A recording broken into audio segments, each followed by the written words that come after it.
무생지 9화 돌아왔습니다. 안녕하세요. 저는 감기 걸린 김무입니다. 네, 안녕하세요. 사진을 찍으며 삶을 통과하는 고성입니다. 오, 반갑습니다. 사진을 찍으면 삶을 통과하시는 분입니다.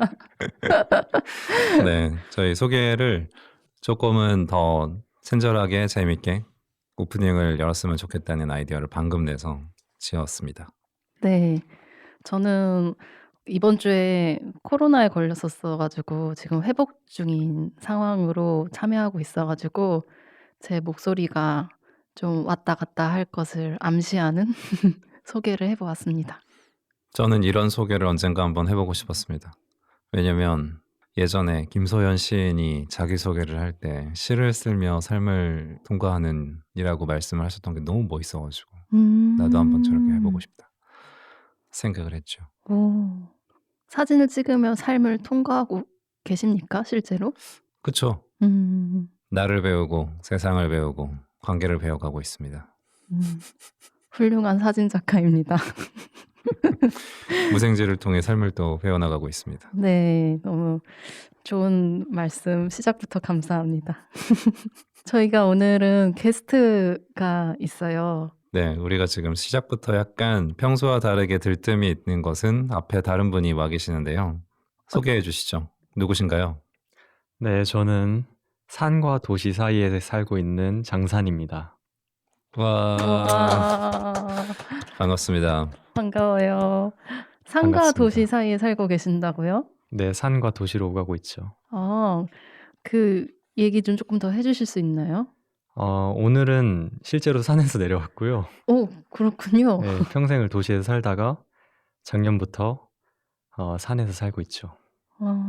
잠깐 도시로 나온 김에 여러분들이 재밌는 걸 한다고 하고 또 초대를 해주셔서 이야기를 좀 할 게 있으면 누군가에게 도움이 되는 이야기가 있으면 좋겠다 싶어서 내려왔습니다. 저희를 위해 산에서 내려와 주셔서 감사합니다. 저희가 원래 예전에 독서 모임으로 만나게 됐었고 그런 티벳 사자 해설 읽고 좀 명상이나 이런 거에 관심을 가진 동료들이랑 책을 읽는 시간을 갖자고 했었고 그때 이렇게 인연이 되어서 서로를 잠깐 도반이라고 부르기도 해보면서 지냈었던 친구입니다. 장산님은. 장산은 이제 산에 가셨다고 했는데 그 의미도 조금 더 설명해 주실 수 있어요?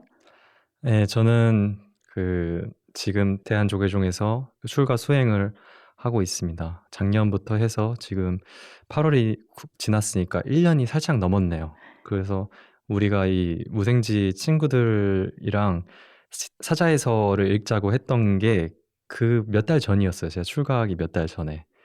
어떻게 하다 보니까 저는 그 인생의 알 수 없는 흐름에 의해서 출가라는 선택을 하게 됐고 그러다 보니 자연스럽게 이제 수행 공동체가 산에 있으니 그쪽으로 들어가게 됐죠. 그래서 장산이라는 이름도 그 공동체에서 받은 저의 이름이고 실제로 장산이라는 게 지명이에요.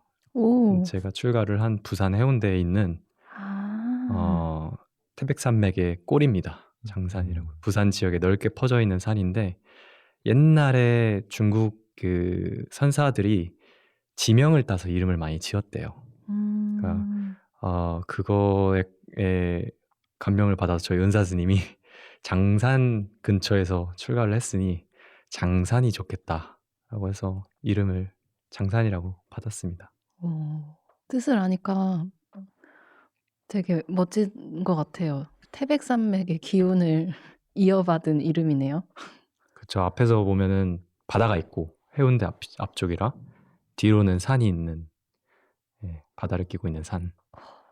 너무 멋있는 얘기만 한 것 같은데 내 자신에 대해서. 이따가 안 멋있는 얘기도 해주시면 되니까 걱정하지 마시고. 원래 다른 일도 하고 있었잖아요. 네. 그것도 간단히 소개해 주셔도 좋을 것 같아요.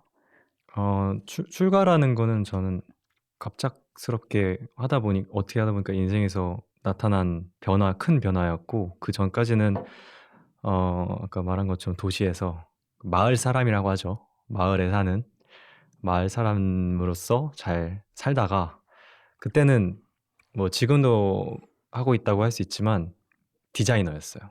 그래픽 디자이너로서 시각적인 예술을 하는 디자이너였었습니다. 그때도 마음 공부, 명상을 오랫동안 해왔는데 지금의 제 인생에서의 시기에서는 조금 더 예술보다는 수행 쪽으로, 수행이 중심이 된 예술을 하고 있는 것 같아요. 이전에는 거꾸로 예술이 중심이 된 수행을 하고 있었죠. 네. 네. 그래서 제가 이제 장산이 우리 네. 팟캐스트에 같이 하면 좋겠다는 생각을 했었고, 뭐 고정으로 항상 함께 할 수는 없겠지만 그래도 때가 맞으면 같이 와서 저와 김무가 놓치는 부분들을 짚어줄 수도 있을 것 같고, 한번 또 이렇게 우리가 덮고 가는 것들을 또 한번 파헤쳐 줄 수도 있지 않을까 생각이 들어서 오늘 처음 모셔봤습니다. 앞으로도 때가 되면 종종 와주시면 좋겠고, 저희 이제 그러면 셋이서 같이 시작을 해보죠. 좋습니다. 1부 시작하겠습니다. 따란. 1부 제목은 이름하여 외쳐주시죠. 김무의 질문들! 지난번에 이렇게 외쳐주셨는데 되게 좋더라고요. 평소에 고성이 되게 점잖은 사람인데 이렇게 소리를 질러주니까 약간 통쾌함이 있었어요. 저희 무생지는 예능입니다. 네, 그래서 저 김무가 저희 방송들을 다시 편집하고 곱씹으면서 되새김질하는 코너이고요. 나누고 싶은 질문거리를 좀 들고 왔습니다, 이번에도. 일단 지난화 방송을 편집을 하면서 들어왔던 단어 몇 가지가 있어가지고 그 단어들을 가지고 오늘 함께 있는 고성과 장산이랑 대화를 좀 나눠보고 싶은데요. 지난 방송에 그 고성이 그 소설가 이승우 작가님에 대한 얘기를 하면서 인간성에 대한 얘기를 했었어요. 근데 그때 제가 그 얘기를 듣고 우리가 쫓아야 될 인간성은 무엇일까요? 라고 질문을 했을 때 고성은 나다움을 얘기를 했었거든요. 그 전에 인간성을 쫓아야 된다라는 것에 제가 먼저 의아해 했어요. 저는 그건 쫓아야 하는 게 아니라 고유의 성질로 갖춰진 거라고 보거든요. 네네네. 음. 그 부분도 얘기를 했었죠. 네. 그 인간성이라는 말이랑 나다움이라는 말에 대한 언급이 좀 나오고 서로 얘기를 하다가 말았던 게 좀 아쉬운 부분이 있었어가지고 오늘 좀 그 두 단어를 가지고 각자가 생각하는 것들을 좀 나눠보면 어떨까라고 생각이 들었어요. 특히나 또 고성이 방송에서 종종 이렇게 나다움이라는 얘기를 많이 해줄 때가 있어가지고 고성에게 나다움이란 무엇일까? 그런 것도 좀 질문해보고 싶었습니다. 네. 질문해 주시죠. 날카롭게. 아니요, 날카롭게 아니고요. 던지시는 겁니까? 네, 날카롭게 준비하지 않았고요. 부드럽게 준비했나요? 네, 그냥 고성과 장산에게 나다움이란 무엇인지 그냥 일단 크게 좀 질문해보고 싶었어요. 좀 이 질문을 작게 쪼개보려고 고민을 해봤지만 그렇게 바로 작게 쪼개지지 않고 내 얘기 먼저 생각이 나서 내 얘기를 먼저 하는 것보다 그냥 각자가 생각하는 나다웠어 하는 순간들이 있을 것 같다는 생각이 들었거든요. 뭔가 삶에서.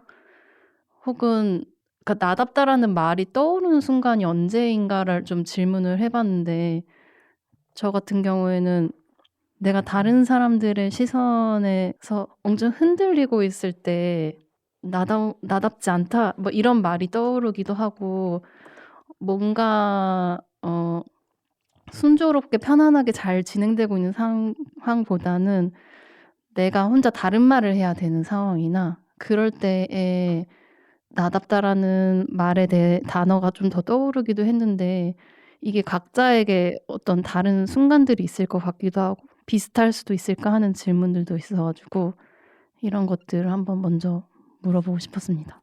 저는 장산이 저한테 해줬던 매우 인상적인 말이 있었어요. 어떤 사람을 가까이 해야 하는가라는 이야기를 우리가 언제 나눠본 적이 있었었는데 저한테 누구와 함께 있을 때는 까부는 자신을 발견하게 된다라고 한 적이 있었거든요. 기억나지 않습니다. 그렇습니다. 네. 놀랍네요. 제가 그런 얘기를 했다니. 그래서 그 까붐에 대해서 우리가 또 한두 단계를 더 이야기를 나눴어요, 그때. 저는 그게 되게 인상적이었고 저한테 어떤 지표가 되어줬어요, 그 다음부터. 오. 내가 스스로 누군가와 함께 뭐 만나서 대화를 하건 함께 시간을 보낼 때 이거는 단순한 들뜸이 아니라 까불다는 거는 내가 그만큼 상대한테 나의 모든 가드를 내리고 되게 순수한 어린아이 같은 나의 내면을 드러내는 상황이라고 보거든요. 그렇기 때문에 그런 거를 드러낼 수 있는 게 그만큼 상대를 신뢰하고 있다는 거고 이거는 의식적으로 내가 뭔가를 분석해서 상대는 어떤 사람이다. 그러니까 상대는 괜찮다가 아니라 내가 몸으로 반응을 하고 있는 거거든요. 느끼면서. 그런 사람들이 주변에 많이 있을수록 그리고 그런 사람들과 자주 보고 시간을 보낼수록 나는 더 나다운 시간을 보내고 있지 않을까? 나다움에 가까워지지 않을까? 질문이 있습니다. 예. 고성은 그러면 까부는 적이 있나요? 그럼요. 누구한테요? 여러분 앞에서 저희랑 까불죠. 있을 때 까불지 않아요? 이 정도가 까부는 거예요? 네. 이 정도가 까불면은 까불지 않을 때는 로봇처럼 변하나요? 아, 혹시? 그렇죠. 말수가 줄어들고. 제가 고성을 생각하면 언제나 로봇이라고 하는 표현은 좀 그렇고 뭐랄까 그 이성과 합리성이라는 걸 제가 되게 많이 느껴요. 이성과 합리성의 끈을 놓지 않는 사람. 까분다고 말씀하시니까 까부는 건 마치 그런 거에서 이렇게 아이 같은? 그런데 사실상 고성이 까분다고 하지만 까부는 걸 본 적이 없습니다. 나는 더 까부는 걸 보고 싶어요. 저 김모 씨 앞에서도 까불지 않습니까? 네, 고성 까부는 거 많이 본 것 같습니다. 제가 못 봤네요. 아니, 상대적인 같이 거니까. 그렇게 차이를 두지 않아요. 맞아요. 거의 비슷한 모습이죠. 제가 네. 이렇게 있을 때도 그 모습을 보는 거죠. 그렇죠. 저희 네. 셋이 있을 때 좀 까부는 것 같습니다. 근데 사실은 저는 주로 셋이 있을 때만 봐가지고 고성의 이제 그 사회적인 면모를 알긴 하죠. 어느 네. 때부턴가 고성이 되게 사람이 뭐 부드러워졌다고 해야 되나? 까분다는 표현과 부드럽다는 걸 꼭 연결하는 건 아니지만 어느 때부턴가 부담이 없어졌어요. 어떤 순간이 있었어요. 그때부터 천천히 긴장이 이게 빠지는 것 같더라고요. 그래서 목소리의 톤이나 태도나 몸짓이나 이런 게 자연스러워지고 그 자연스러움은 내가 느끼는 거죠. 그 사람이 그렇다는 걸 느끼니까. 그 순간이 본인은 인지하시는지는 모르겠지만 뭐 어떤 사건이 있었는지 모르겠지만 하여튼 사람이 좀 변화하는 걸 봤습니다. 그 장산과 고성은 제가 알기로 꽤 오랜 인연, 꽤 오랜 시간 알고 지낸 사이여가지고 아마 장산이 이 변화를 그런 의미에서 얘기를 하신 것 같아요. 네. 지금 고성이 굉장히 인자한 표정을 짓고 있어요. 장산의 얘기를 듣고 되게 만족스러운가 봐요. 근데 그렇다고 하면은 아까 까불 때 그러면 자기답다고 느끼시는 거예요? 나답다고? 까불 수 있을 때? 네. 그럼 점점 그 장산이 관찰해온 바를 따르면 고성은 점점 나다운 삶으로 향해 가고 있나 봅니다. 네. 저거 자신 있게 말하기 쉽지 않은데. 그럼 옛날엔 덜 까불었어요? 이게 까부는 거군요. 이런 게 까부는 거. 까불 수 있는 사람들이 적었었던 것 같아요. 맞아, 아하. 맞아. 까부는 거 자체가 중요한 말이네요. 되게. 그리고 지금은 더 주변에 그럴 수 있는 분들이 많아지는 환경으로 제가 들어가고 있는 것 같아요. 근데 보통 어릴 때 되게 많이 까불고 어른이 될수록 적어지잖아요. 그런 관계들이. 어때요? 그 학창 시절이랑 비교했을 때를 생각해도 지금이 훨씬 더 편안히 까불게 됐나요? 주변 사람들과? 지금 전제가 있는데 왜 어린아이들이 더 많이 까분다고 생각하세요? 너무 편견인가요? 제가 그랬던 것 같습니다. 그러니까 눈치 있고 없고와 주변을 세심히 살피고 못 살피고와 까붐은 다른 얘기인 것 같아요. 조금 더 어린 시절에 그 내가 어떻게 보이는지 의식하지 않고 사람을 사귈 수 있는 시기가 더 있었던 것도 같아요. 사회적인 자아. 몇 살 때쯤 본인은 그러셨어요? 전 초등학생 때 되게 초등학교, 중학교, 고등학교 응? 초등학교, 중학교, 고등학교 다 그랬던 것 같긴 한데요. 뭐가 그래요? 네? 계속 까불었다고요? 네. 아, 그러면 이상적인 삶을 살아오셨던 거네요. 되게 엄청 까부는 걸 엄청 좋아하는 아이였는데 예. 이제 점점 성인이 되면서 주눅이 들면서 음. 그런 부분들을 많이 못하게 됐죠. 네. 잠깐만, 이 타이밍에 장산이 지금 까불었습니다. 까불고 있습니다. 지금 까붐을 티를 내려고 지금 색안경을 갑자기 끼시던데요. 까분다는 게 네. 결국에는 감정의 솔직함이죠. 그런 것 그쵸. 같아요. 네. 내가 뭘 하고 싶을 때 나의 모습을 검열하지 않고 드러내는 거죠. 표현이 그건- 참 묘해요. 까분다. 네, 어. 맞아. 상대에 대해서 그렇게 눈치 보지 않는다. 그러니까 내가 뭘 하더라도 상대가 나를 그걸 가지고 판단하지 않을 것이다라는 어떤 안심을 하고 있는 상태고 제가. 너무 부드럽고 유연한 관계 아닙니까? 그것은? 저도 까불어 봤습니다. 그래서 네. 까불 때 귀엽게 봐주는 사람들. 사람들과 함께 있는 것. 그 안에서 다들 자기 다움을 발현하고 있는 게 아닌가. 그러니까 이게 감정적으로 정서적으로 이렇게 흥분된 상태를 말하고 싶은 거는 아니에요. 막 장난치고 싶어서 막 이렇게 업돼 있는 그런 상태라기보다는 그냥 어떤 실수나 그런 것도 서로 허용해 줄 것이라는 어떤 믿음?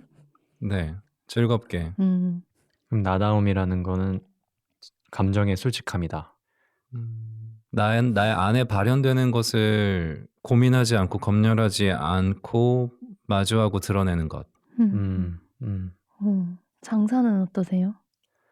드러나는 거는 순간이잖아요. 네. 그 순간 드러나는 거. 그걸 포착하려면 내가 순간이 있어야 되고 그 순간이 지나가면은 어떻게 되죠? 다음 순간이 오죠. 그럼 다시 그 다음 순간에 집중하는 건가요? 매 순간 집중하기에 그 발현이 이어지지 않을까요? 매 순간 집중할 수 있으면은 그렇죠. 그 순간순간이 있겠죠. 나다움이라는 게 굉장히 어려운, 특히 수행을 하는 제 수행 수련자들한테는 참 큰 주제예요, 사실은. 나다움, 나라는 게 무엇인지. 실제로 저는 그 질문 때문에 이게 모두 시작됐고요. 내가 여기서 공부하고 이 길을 가는 거에 있어서도 나에 대한 좀 확신이 없어서 나라는 게 뭐지? 순간순간의 나는 있는데 그 순간순간의 나를 믿을 수 없었어요, 사실. 그 순간순간의 감정이 변화하니까. 어느 순간에는 기뻐서 슬퍼서 화가 나서 그 감정을 나라고 생각하고 행동했을 때 그 인과는 보전이 되는데 몇 초 뒤에 난 바뀐 거예요.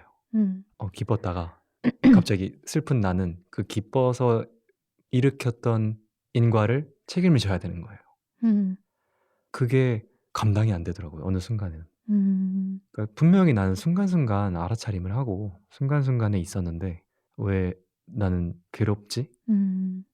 그 마치 내가 하지 않은 일을 다른 사람이 한 것처럼 원망하게 되고 그렇더라고요. 근데 분명히 저는 순간순간 최선을 다해서 나로 있었는데 그 감정에 솔직하고 그리고 내가 지혜가 부족한 건지 힘이 부족한 건지 여러 가지 생각을 하다가 결국에는 옳고 그름이 문제가 아니라 이 변화하는 가운데 확실한 걸 하나 찾고 싶다라는 생각이 들었어요. 변하지 않는 게 있으면 좋겠다. 원하는 마음이 하나 생겼어요. 변하지 않는 내가 있으면 그것만 좀 갖고 있으면 좀 편할 것 같은 거예요. 뭐 괴로움이고 뭐 깨달음이고 이런 게 아니라 뭔가 믿고 살 수 있겠는 거예요, 그걸 가지고. 음. 그 기준을 가지고. 그렇더라고요, 저는. 나라는 걸 생각했을 때 내가 음. 뭔지 몰라서. 그리고 변하지 않는 내가 있으면 하는 마음에 찾다 보니까 그거를 같이 고민하는 사람들이 있고 태초에 그거를 깊게 고민해서 자기만의 답을 내고 사람들은 제시한 사람이 있어서 그게 전해져 내려와서 이거에 대한 믿음이 생기니까 더 좀 깊게 들어갔죠. 그래서 나다움이라고 했을 때 분명히 순간순간에 나는 있는데 내가 원하는 나다움은 아직 모르겠습니다. 그럼 내가 나답지 않다고 느껴지는 순간들이 있어서 더 나다운 것을 찾아가고 싶다 이런 생각을 한 적 있으세요? 많죠. 조금 전에 말씀드린 것처럼 모든 건 나라고 할 수 있겠지만 결론적으로 제가 제 질문 좀 거기서 한 발 더 나갔던 것 같아요. 나는 난데 내가 만족할 수 있느냐는 거예요. 그 순간의 나에 음. 있어서. 순간에 내가 느끼는 거를 나라고 믿었을 때 행복하냐는 거예요. 덜 괴롭냐는 거예요. 저는 뭐 이런 질문을 하기도 전에 괴로움이 먼저 왔기 때문에 받아들일 수가 없어요. 받아들일 수가 없었어요. 그 음. 순간의 나라고 하면 사실 이야기는 끝나는데 근데 살면서의 문제점은 더 많아지더라고요, 저는. 사람들도 괴롭고 내가 괴롭게 하고 나 자신도 괴롭히고 그럼 그렇지 않을 뭔가 분명한 것, 변하지 않는다. 그걸 변하지 않으면 내가 그걸 믿고 행하고 인과를 만들어도 이게 눈에 방 안에 어두운 방 안에 불빛을 켜듯이 사고가 안 일어날 거 아니야. 아무것도 다 뻔히 보이니까. 그런 생각을 했죠. 너무 괴로우니까 말씀하신 것처럼 나답지 않았으면 좋겠다가 더 맞는 편이에요. 나답지 않았으면 이건 좋겠다. 내가 아니면 좋겠다. 아. 모든 게 나니까. 근데 인정을 못 하겠는 거예요. 이걸 음. 나라고 하기엔 너무 괴롭다. 음. 김모 씨 어떻게 듣고 계십니까, 지금? 저도 그 나답다라는 생각을 할 때 떠올랐었던 어떤 순간순간들이 있었는데 나를 받아들이지 못해서 그런 나를 지금 변화를 뭔가 원하는데 변화하고 있지 못하는 나 자신을 계속 원망하느라고 새로운 나다움을 좀 자꾸 개발하고 싶어 했던 그런 순간들이 좀 떠오르기도 했었어요. 그러니까 장산이 지금 얘기한 것에서 되게 공감 가는 부분이 있으세요? 네, 아까 얘기했었던 마지막에 얘기했던 부분들이 좀 공감 가는 것 같아요. 그러니까 내가 한 행동들을 받아들이지 못하고 힘들어해서 이게 내가 아니었으면 좋겠다라고 생각했을 때가 있었다라는 그 부분들이 고성은 어떠세요? 들으면서 내가 좀 다른가라고 생각을 계속 하게 됐거든요. 그러니까 다시 얘기하면 나답다라고 하는 어떤 정해진 상을 가지고 있는 것이 전제가 되고 말씀을 해주셨다라고 저는 들었고, 근데 그게 크게 공감이 안 가고 있어서 그러면 나는 나답다라고 하는 어떤 정해진 상이 없는 건가에 대한 생각을 속으로 좀 하고 있었거든요. 근데 내가 되고 싶은 어떠한 이상형은 있는 것 같아요. 네. 어떠한 순간에서 어떠한 모습을 하는 게 내가 되게 저거 되게 멋있다, 나도 저러고 싶다, 이런 것들은 분명히 있지만 나는 이게 나야, 이게 아니면 내가 아니야 라고 그렇게 생각을 하는 부분이 크게 없는 것 같아요. 그렇기 때문에 제가 기준을 어떠한 구체적인 모습이 아니라 그냥 내가 까불 때라고 아까 꺼냈던 말이 좋은 게 정해져 있는 게 아니라 그냥 그때 발현되면 그냥 그게 나다 라고 속으로 생각을 하고 있는 것 같아요. 고성이 해준 이야기에서도 되게 또 정말 와닿았었고 까불 수 있을 때 그냥 내가 아무런 나를 위한 계획을 그러니까 내가 어떻게 보여야 하지라는 이런 상의 없이 그냥 있는 그대로 있을 수 있는 상태인 것 같거든요. 까불 수 있는 마음이라는 게 그랬을 때 그 너무 자연스러움 그게 정말 굳이 설명할 필요 없는 어떤 상태가 그 존재 그 순간 다움이지 않을까 이런 생각도 들었었던 것 같아요. 근데 나다움이라는 말이 나오게 된 배경에는 그러지 못한 순간들이 평소에 더 많이 일상에 있으니까 이 나다움에 '언제가 나다울까?'라는 질문을 스스로에게 하게 되지 않을까라는 생각도 저는 드는 것 같고, 근데 주로 제가 생각한 부분은 아까 처음에 제가 얘기했을 때 보통 제가 나다움이라는 걸 떠올릴 때는 다른 사람들이랑 내가 다를 때, 그러니까 다른 사람들은 다 이게 옳다고 하는데 나는 이게 아니라고 내 마음속에 음. 생각이 들어요. 그럴 때 다른 사람이 옳다고 해서 눈치 보느라고 따라가지 않고 내가 옳다고 생각하는 마음을 따라갈 때 저는 또 그거를 '아 나답게 잘했다.'라고 스스로 말하거든요. 음. 그런 부분도, 그러니까 나와 타인의 경계에서 내가 어떻게 보일지 의식하려고 최대한 하지 않고 행동하게 되는 어떤 순간들을 주로 좀 얘기하고 있는 게 아닐까라는 생각은 들긴 해요, 이 나다움이라는 말을 했을 때.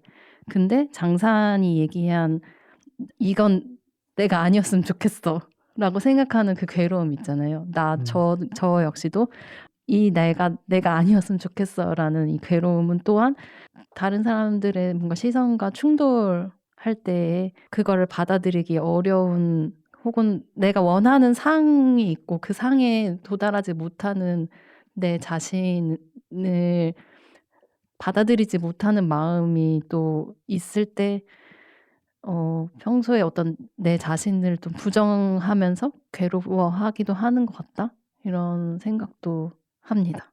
예. 고성 무슨 생각하고 계세요? 지난번에 우리가 뭐 회피형, 불안형 얘기했잖아요. 자기 신뢰에 네네. 대해서 자기 믿음, 자기 확신. 예. 그 이야기가 떠올랐어요. 방금 이야기를 들으면서. 음. 저는 그런 부분은 별로 없는 것 같아요. 그런 부분이라고 하면은? 그러니까 그 지금 말씀의 후반부에 내가 어떻게 보일지에 대해서 생각을 많이 하게 된다고 하고, 내가 이상형이라고 생각하는 것에 도달하지 못한 내가 마음에 안 든다라고 하는 게 저는 별로 없어서요. 음. 훌륭하십니다. 이게 제가 그 모든 걸 잘나고 가져서가 아니라 음. 저는 잘 포기할 줄 알아야 행복한 것 같거든요. 음. 저는 잘 포기하는 사람입니다. 아주 훌륭한 것 같습니다. 근데 원래도 잘 포기하셨나요? 뭔가 어린 시절부터 아니요. 그 그 세상 풍파를 몇 번 맞으면 그렇게 되는 것 같습니다. 그쵸, 그쵸. 맞습니다. 그러니까 나에 대한 기준 같은 것들을 계속 내려놓으면서 지금의 나를 받아들이는 것? 그런 것들이 좀 정말 자연처럼 나를 받아들이는 나다움인 게 아닌가라는 생각도 듭니다. 음. 음. 나라는 거를 언제 이 질문이 시리어스해지냐면 정말 자기가 어찌할 수 없는 상황이 있잖아요, 살다가. 그런 거를 딱 받아들였을 때 주로 그렇게 되는 경우가 많아요. 그런 게 이제 출가하는 사람들 얘기를 들어보면 죽음, 자기가 가까운 사람의 죽음을 옆에서 지켜보거나 갑작스럽게 그런 상황을 마주하거나 자기가 그런 상황이 되거나 했을 때 이제 죽음이라는 굉장히 절대성이 있는 거 앞에서 상대성, 자기가 해석하고 어 바뀌는 그런 것들이 얼마나 이렇게 입이 딱 꺼내지지 않을 정도로 어떻게 설명이 안 되는 순간이 있잖아요. 음. 그걸 느낄 때, 그러니까 100% 확신한 거잖아요. 죽음이라는 건 딱 온단 말이에요. 그걸 마주쳤을 때 느끼는 당혹감이라는 게 있다는 거예요. 나라는 것도 제가 말하는 그 괴로움 안에서 어떤 확신한 거 하나를 찾고 싶다는 욕망을 가진 사람들은 주로 일반적인 삶에 적응하기가 힘들어요. 일단 집중이 안 돼요. 얘기를 다 들어보면 저도 포함해서 변하는 거를 못 믿는 거예요. 변하는 거에 음. 대한 욕구가 없는 거예요. 나중에 사라지는 거예요. 그게 어떤 뭐 먹고 마시고 어떤 좋은 옷을 입고 이런 욕구가 없는 게 아니라 다 있는 와중에도 의심이 있어요. 그 안에. 내가 이거에 지금 먹고 싶은 걸 먹으려면은 돈을 벌어야 되고 그 돈을 벌기 위해서는 시간을 보여야 되고 막 하는데 그럼 내가 이제 계산이 그려지잖아요, 버젯이. 내 어느 정도의 생명력을 시간을 써서 이걸 해 가지고 투자를 해서 이렇게 노력을 하면 그거에 대한 비용을 통해서 또 실현을 하고 내 욕망을. 근데 그게 계속 배고프겠지? 계속 땡기겠지? 하면 그치. 근데 내가 언젠간 끝이 나는 게임인데 이 몸도 무너지고 그 안에서 이거를 계속 기름을 채우는 거죠. 자동차에 기름을 채우는 게 이게 쉽지 않다고 느껴지는 사람들인 거예요, 이 사람들은.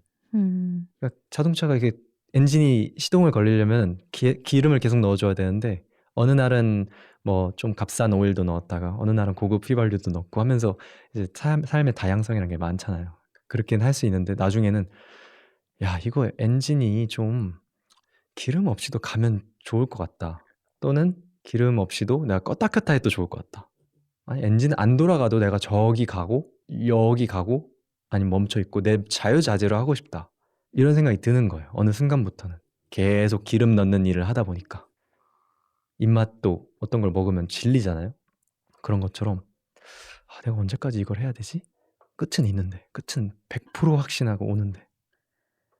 이러니까 집중이 안 되더라고요. 그런 변하는 것들에 있어서. 그러니까 더 큰 욕망인 거예요. 확신을 가지고 변하지 않는 걸 찾고 싶다는 욕망은 세상의 모든 욕망을 합친 것보다 더 큰 욕망이에요. 비슷한 생각을 저도 가끔 합니다. 아니, 작업을 하면 할 수밖에 없습니다. 내가 왜 저도 되게 영원한 거를 찾는데 그게 사실 모든 게 임시적이기 때문에 영원한 거를 찾는 것 같아요. 음. 뭔가를 남기려는 거, 그리고 뭔가를 추구하는 거. 제가 추구하는 방향은 되게 영원한 것들이 많거든요. 다시 처음에 이승우 작가가 말씀하셨던 걸로 돌아가자면 인간성.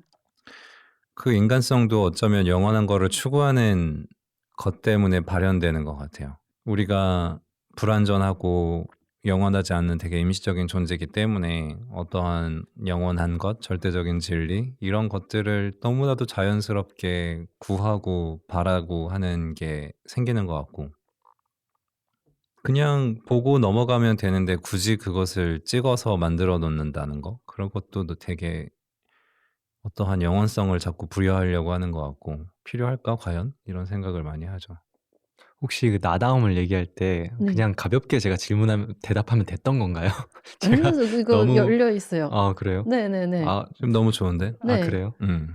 누군가는 그러니까 처음에 시작한 분이 왕궁에 살면서 어느 날 이제 호의호식하다가 아름다운 것만 보고 아름다운 사람들만 보다가 성문 밖을 나갔는데 나이 드는 걸 보고 죽어가는 걸 본 거예요.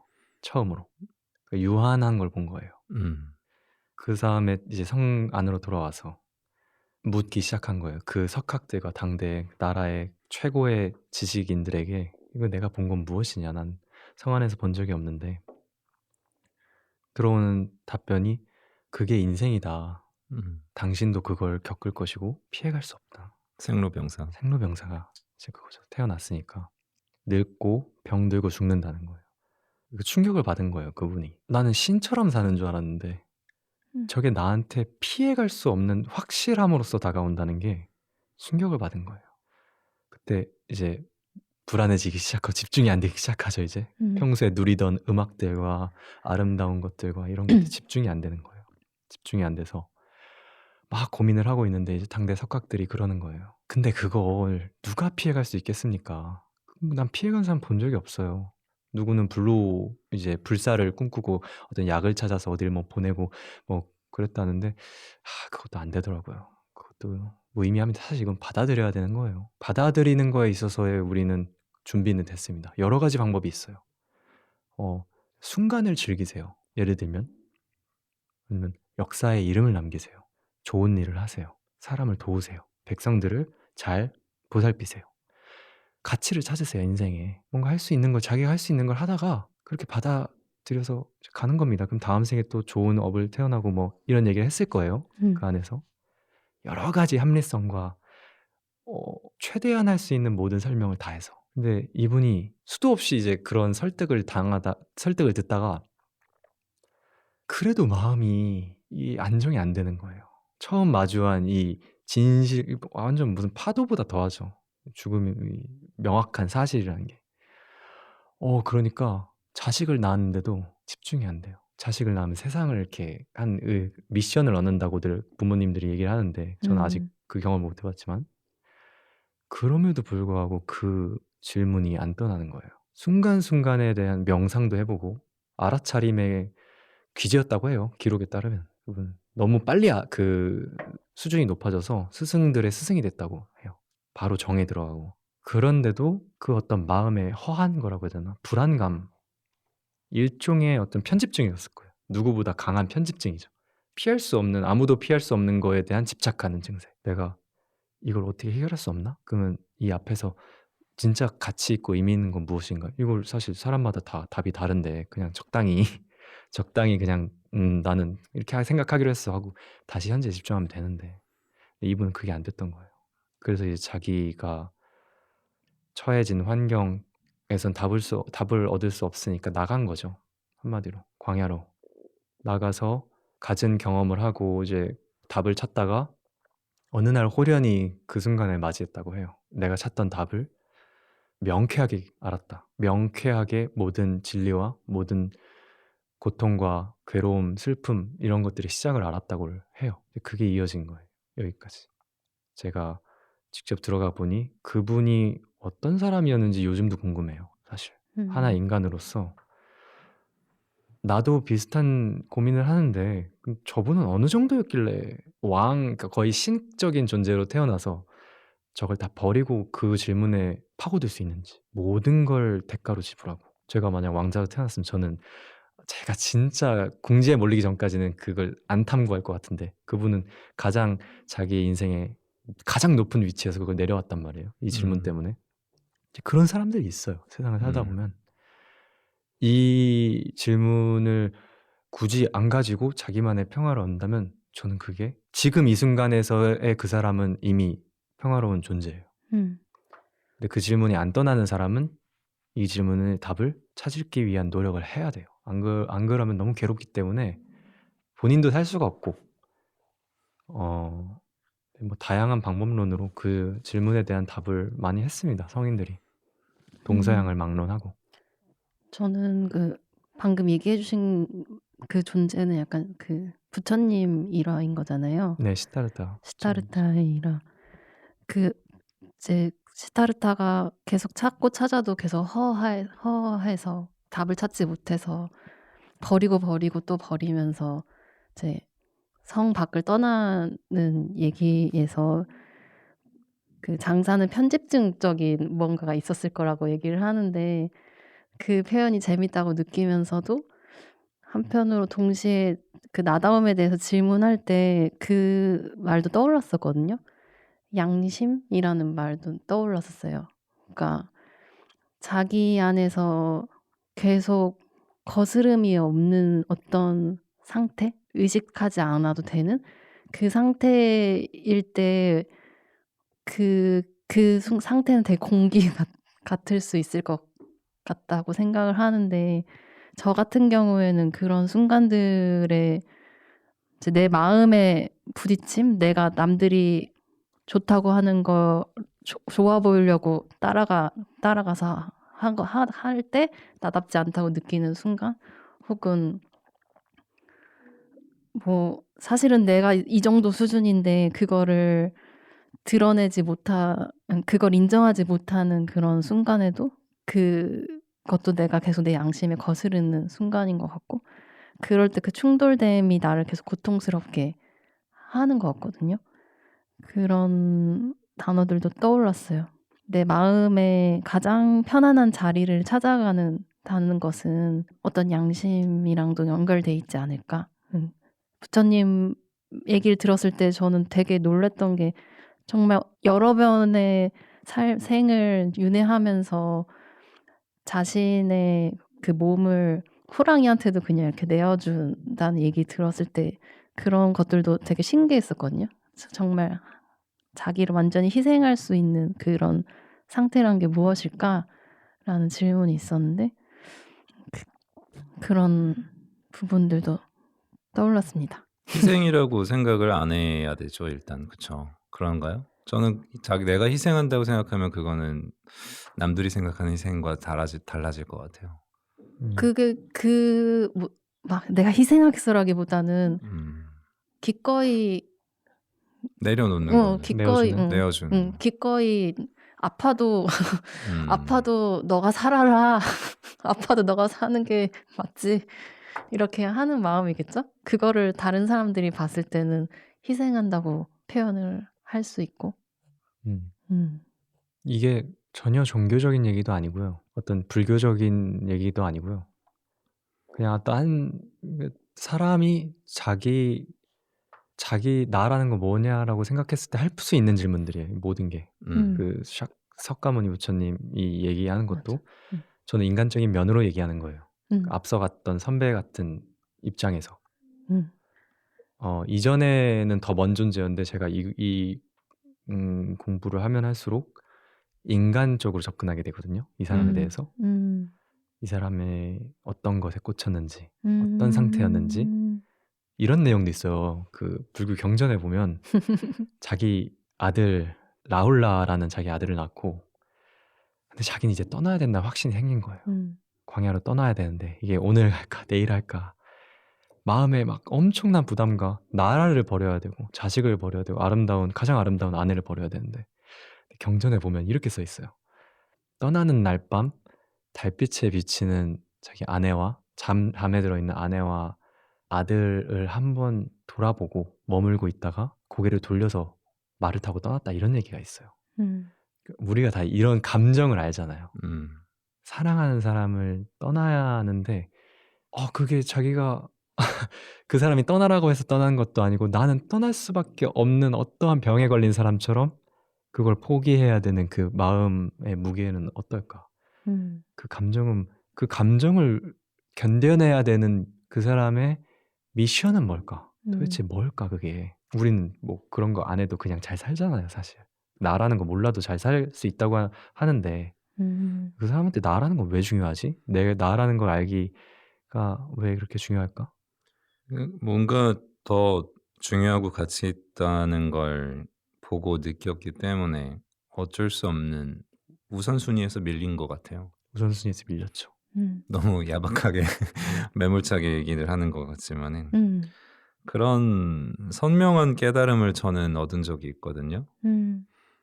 그러니까 아까 이야기랑 이어지면 나도 죽을 거고 모든 게 세상에 임시적이고 가치는 변하고 영원한 건 없고 그때 나는 앞으로 이런 삶을 살아야겠다는 게 정말 번쩍이고 깨달은 적이 있어요.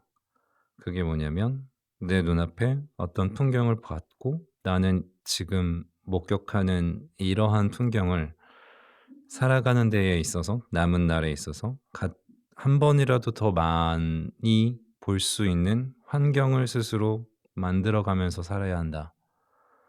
근데 그 풍경이 뭐였냐면 제 여동생이 임신을 해서 배가 불러서 힘들어서 바닥에 누워있고 그 전에 태어난 첫째 조카가 거실에 같이 이렇게 조용히 앉아있고 저희 어머니가 사선으로 내려오는 햇빛을 이렇게 쬐고 있는 소파 앞에서 그 3대 모녀가 이렇게 어우러져 있는 모습을 본 적이 있는데 이런 풍경을 나는 앞으로 한 번이라도 더 보는 삶으로 나아가야 한다는 깨달음이 왔어요.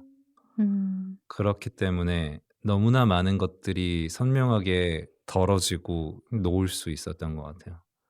내가 사는 지역, 내가 가진 직업, 모든 것들에 대해서. 아마 그때부터 고성이 달라진 것 같아요. 표정이나 표정이나 몸짓이나 긴장을 이렇게 내려놓고 편안해지고 그랬던 순간이 있다고 했잖아요. 네. 제가 기억하기로는 그때 조카를 봤을 때예요. 그 고성이 삼촌이 되는 순간. 삼촌이 돼서 막 너무 흥분이 돼서 저한테 사진을 보여주면서 꿀이 떨어지는 그걸 사랑에 빠진 거죠. 조카 바보가 돼서. 조카가 저한테 알려준 가장 큰 가르침은 무조건적인 사랑이 세상에 있다. 제가 받기도 하고 제가 줄 수도 있다는 걸 배웠어요. 무조건적인 사랑. 그러면 고성이 봤던 그 풍경에서 풍경이라는 건 어떻게 보면 어떤 사랑의 장면이었을 이라고 생각해 볼 수 있나요? 모르겠어요. 그거는 모르겠지만 음. 한 가지 분명한 건 제가 죽고 나서 염라대왕이 "넌 그래서 뭘 보고 왔느냐?"라고 물어보면 사실 이런 상황은 예전에 제가 좋아했던 어떤 팟캐스트에서도 나왔던 말이긴 한데 "죽어서 염라대왕 앞에서 뭘 보고 왔습니다."라고 말을 누가 명쾌하게 할 수 있을까요? 그게 쉽지 않거든요. 음. 나는 그러면 그 상황에서 무슨 말을 할 수 있을까를 스스로 때때로 질문해 본 적이 있었지만 방금 말한 그 상황을 보고 나서는 그거를 분명하게 얘기할 수 있겠다는 자신이 생겼어요. 그리고 그렇게 분명하게 말할 수 있는 장면들을 앞으로도 계속 봐야겠다. 그런 상황들을 만들어 가야겠다. 내 주변을 그렇게 꾸려나갈 수 있으면 꾸려나가야겠다 생각을 하면서 살고 있죠. 그 방향대로 잘 살고 계신 것 같습니다. 네. 장사는 그런 순간이 있나요, 혹시? 고성 얘기 들었을 때 어떤 생각이 들었어요? 그런 순간이 있죠. 그런 순간이 있다가 사라지고 다시 또 새로운 순간이 오고 그게 사라지지 않는 확신을 아직은 못 가졌어요, 난. 어떤 순간에 있어서 '와 이거 너무 좋다.' 하는데 분명히 이제 내일 아침부터 바뀌더라고요, 저는. 이 고성과 같은 확신의 순간은 아직 없었다는 건가요? 그 순간에는 그렇게 이런 느꼈는데 풍경으로 앞으로 나아가야겠다 하는 어떤 예 아직까지는 없네요. 아직까지는 없고 저도 음. 그런 순간을 그 순간이 영원히 지속되는 순간을 기다리는 거예요. 관념적인 얘기입니다. 음. 그게 영원히 지속되는 순간이 있다고 하는 가르침이 내려오고 그걸 본 사람이 마치 동굴에서 나와서 "야 내가 밖에 봤는데 영원히 내리쬐는 햇빛이 있어. 태양이 있어.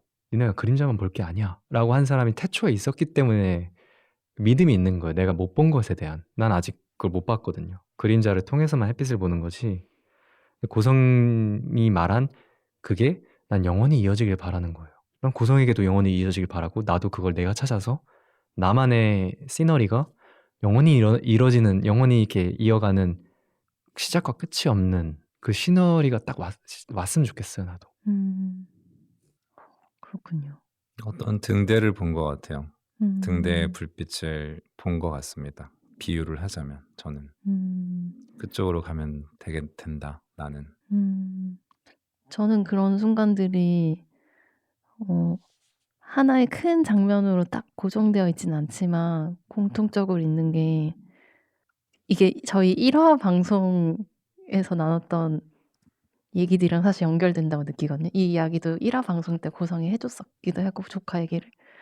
저 같은 경우에는 모르는 나와 관계없는 어떤 사람들로부터 우연한 친절과 우연한 사랑을 받을 때 그 순간들에 엄청 강한 확신을 느껴요. 앞으로 나도 하고 싶고 만나고 더 많이 만들고 싶은 풍경들을 의 어떤 감정으로 그런 것들이 저한테 신기하게 있는 것 같아요. 제가 1화 때 우연히 인제 인권 운동하시는 선생님을 따라서 이제 한국에 있는 이제 이주 노동자분들 중에서도 미얀마 청년들을 인제 보호해 주고 있는 어떤 한 선생님의 보호 공간에 간 적이 있었는데 그때가 인제 2021 년에 미얀마 군부 쿠데타가 일어나서 인제 사람들이 항쟁을 시작할 때였고 한국에서도 미얀마 사람들이 인제 연대 운동을 할 때였어요. 근데 그때 한국에서 되게 보호받지 못한 채로 있는 젊은 이주 노동자분들 미얀마 분들이 계셨는데 저는 그냥 따라만 갔는데 저한테 엄청 맛있는 미얀마 밥을 챙겨 주면서 꼭 먹으라고 꼭 챙겨 가라고 하고 제가 그 밥을 들고 집에 갔는데 집에 가서 밥 먹으면서 울었었거든요. 뭔가 눈물이 이렇게 뚝뚝 떨어지면서 그때 뜻하지 않은 사랑을 되게 받았다고 느꼈었던 것 같아요. 근데 제가 살면서 그런 식으로 나는 크게 한 게 없는데 그냥 얼쩡거리면서 뭔가 열심히 하고 있는 사람 옆에 있다가 같이 엄청 환대를 받은 경우들이 되게 많았어요. 근데 그 환대를 해준 사람들이 겉으로 봤을 때는 나보다 더 힘들 수도 있는, 고통스러울 수도 있는 상황인데도 더 큰 사랑을 내게 줬다거나 그런 경우일 때, 이 사랑은 뭘까라는 생각이 들고 내가 느낀 이 감정은 뭘까라는 질문이 들면서 좀 나도 그렇게 살고 싶다. 그런 사람이 되고 싶고 서로 그렇게 많이 할 수 있는 풍경들을 더 많이 봤으면 좋겠다라는 생각을 했었던 것 같아요. 다정함이네요. 맞아요. 내가 얼마나 지금 여유롭고 여유롭지 않고 뭐 삶이 얼마나 지금 안정되고 안정되지 않고를 떠나서 계속 다정할 수 있는 힘을 갖고 싶다. 맞아요. 다정함. 그게 저한테는 좀 중요한 모토가 됐던 것 같아요. 그전에도 친절한 걸 좋아하는 사람이긴 했지만 그전에는 한국 사회에서 이런 말들 되게 많이 듣잖아요. 뭔가 친절하면 너가 호구된다. 막 너 손해 보고 산다. 막 이런 얘기들 음. 되게 많고 저는 그런 얘기를 너무 많이 들었거든요. 친구들한테. 음. 너가 너무 순하게 해서 사람들이 너한테 함부로 대한다. 너 똑바로 해라. 뭐 이런 식의 얘기를 들은 적도 있고 음. 물러 터지면 안 된다. 뭐 이런 얘기도 듣기도 하면서 약간 한국에서 이 착하거나 친절한 사람에 대한 이미지가 어떻게 돼 있나라고 질문을 많이 했었던 때가 있었거든요.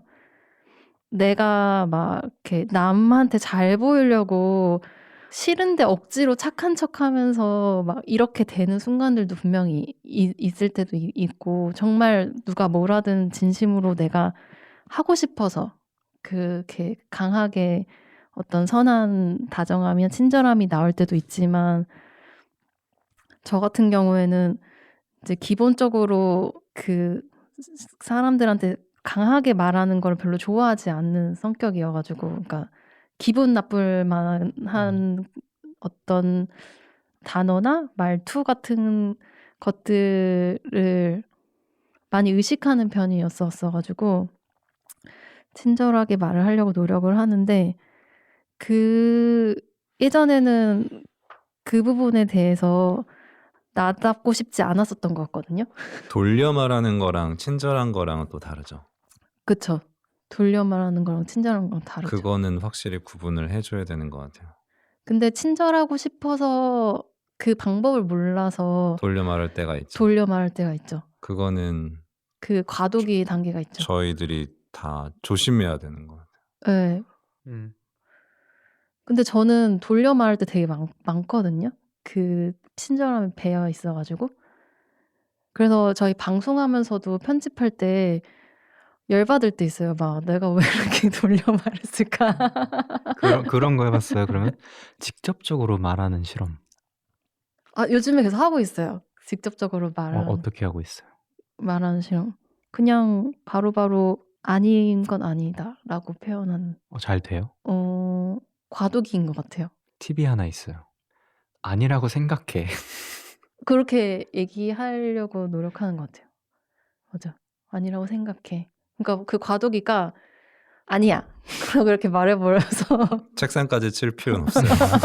세게 쳤습니다. 생각보다. 네. 약간 그 화를 평소에 잘 못 내던 사람들이 나중에 할 때 하죠. 욱하게 되는 그런 부분 있잖아요. 그런 것처럼 이렇게 갑자기 욱하게 된 때가 있었던 것 같아요. 저도. 근데 그거를 좀 이제 변화하려고 노력을 해보고 있는 것 같고. 근데 요즘에 저는 그냥 내 성향이 내가 막 이기려고 들어서 이기고 나면은 시원할 때도 있지만 상대가 기분이 나쁜데 내가 이기고 나면은 그거는 이긴 것도 아닌 그런 느낌이 들거든요. 그러니까 내 말이 옳다고 말을 해도 이 사람과의 대화 자체가 중요한데 그냥 내 주장만 이렇게 같다고 느낄 경우에는 그게 의미가 없어진다고 많이 느껴가지고 조금 돌려가는 게 후회되더라도 그냥 이거는 내가 지금 내 기질에서 당장 변화할 수 없고 과도기인 거니까 그냥 나답게 잘 적당히 잘 네가 적당히 잘 못 말했다 이렇게 생각해요. 그냥 나답게 그냥 너무 이기려고 모나게 안 하고 그 정도면 잘했다 그렇게 좀 해보려고 노력하는 것 같아요. 그러면서도 그 균형을 잡아야겠죠. 정말로 그 적절한 어떤 선 같은 거를. 근데 요즘은 좀 그런 단계인 것 같습니다. 그래서 그런 제 모습들 좀 새삼 생각했던 것 같아요. 네. 그래서 처음 김무의 질문이 뭐였죠? 나다움이란 무엇인가? 네, 각자에게 나다움이란 무엇이었는지 그런 그러면 정리를 그러면 짧게 다시 해볼까요? 한 줄평입니까? 한 줄평.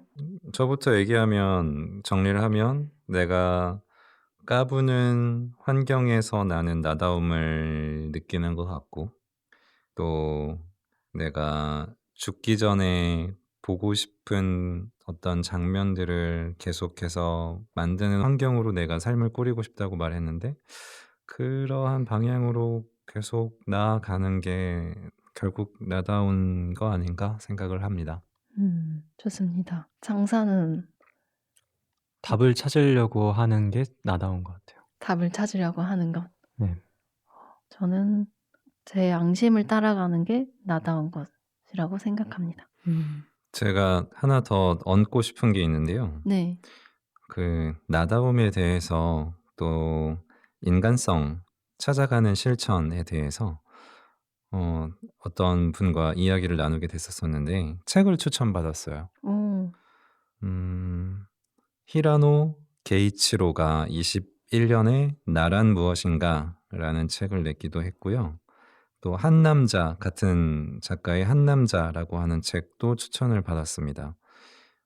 이게 우리가 나눈 내용과 맞닿는 지점이 크게 있다고 하시면서 경기도 성남에 있는 임날의 청취자께서 우와. 추천해 주셨습니다.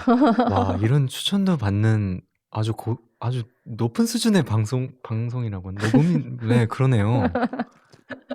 보통이 아닙니다, 이것이. 초대해 주셔서 감사합니다. 허리를 피게 됩니다. 히라노 게이시? 히라노 게이치로 히라노 게이치로. 책 제목이에요? 작가 제목이에요? 이름이고요. 나란 무엇인가? 나란 무엇인가라는 책 그리고 한남자라는 책 집중해 주십시오. 브레인 포그가 이제 오는 겁니까? 네, 아까도 처음부터 헷갈렸어요. 히라노 게이치로가 사람 이름인지 제목인지. 이가 한 사람이 두 권의 책을 쓴 건 거죠? 한 남자도. 네네네네네. 그렇습니다. 웃기십니까? 재밌네요. 수준 높다고 방금 칭찬했는데 저희는 방송 갑자기 수준이 갑자기 확 낮아졌잖아요. 듣기 지금. 평가가 됐어요. 저희 방송 수준이 높지 않습니다.